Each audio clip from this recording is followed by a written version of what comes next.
Bonjour et bienvenue au cœur de Tokyo pour un numéro spécial de SciTech. Nous allons rencontrer en exclusivité des entreprises japonaises qui lèveront le voile sur leur dernière nouveauté la semaine prochaine lors du CeBIT, le salon high-tech de Hanovre.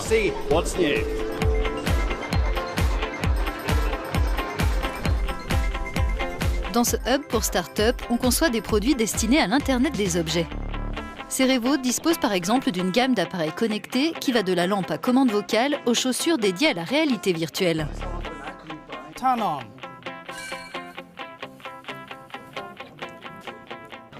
Ce sont les premières chaussures de réalité virtuelle au monde. Elles comportent toute une série de capteurs et peuvent provoquer différents types de sensations en retour. Le moteur est placé dans les chaussures. Quand vous les aurez aux pieds et que vous vous baladerez dans le monde virtuel, vous allez pouvoir sentir la surface du sol. Et vous pourrez vous dire « Oh, c'est de la pierre, du bois ou de la neige ». 118 entreprises japonaises au total s'apprêtent à participer au salon CeBIT de Hanovre. Elles seront nombreuses à y exposer des produits qui sont déjà sur le marché ici au Japon, mais qui feront leur début en Europe.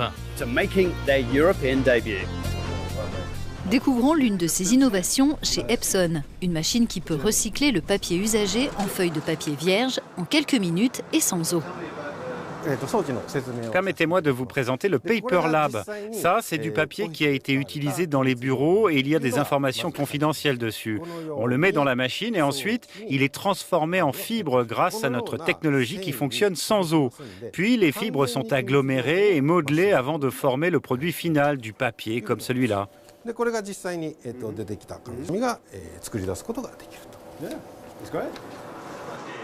Grâce au Paper Lab, les bureaux peuvent ainsi recycler leur papier eux-mêmes. Avec ce produit, Epson vise les entreprises qui veulent détruire leurs documents mentionnant des données internes.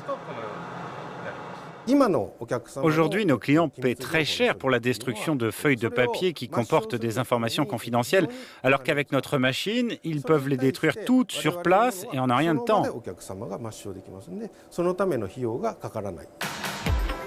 Au CeBIT, une délégation japonaise fera la promotion du savoir-faire des entreprises du pays et d'un nouveau concept lancé par le gouvernement, Société 5.0, la vision d'un monde numérique encore plus avancé.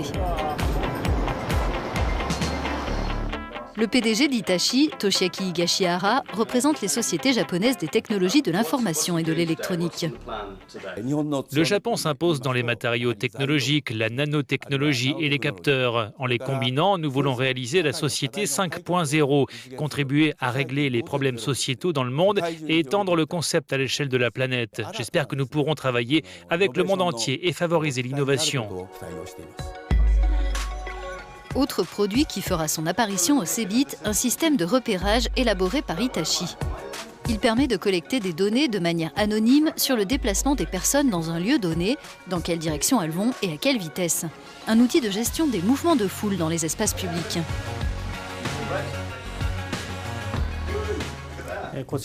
Des lasers enregistrent le déplacement de personnes et d'objets sans qu'ils portent des capteurs. Grâce aux résultats de ces enregistrements, on peut mener des recherches sur la manière dont les gens se déplacent. Par exemple, ces points rouges, c'est nous. Ce point, c'est moi. Et quand je recule, on voit que mon mouvement est enregistré. On observe si je bouge rapidement ou pas, et cela génère des données. Une grande partie de ces nouveaux produits japonais devrait intéresser entreprises et gouvernements, mais il en est aussi qui devraient séduire les consommateurs férus de gadgets.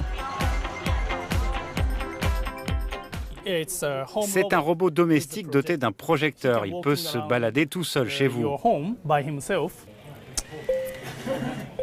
Il peut par exemple quitter sa station de recharge de manière autonome pour rejoindre votre chambre à 7 h du matin et vous passer une jolie musique. Et quand vous êtes réveillé, il peut vous montrer de manière autonome quelles sont les conditions de trafic dans votre ville en les projetant sur le plafond. C'est ce que notre produit pourra faire.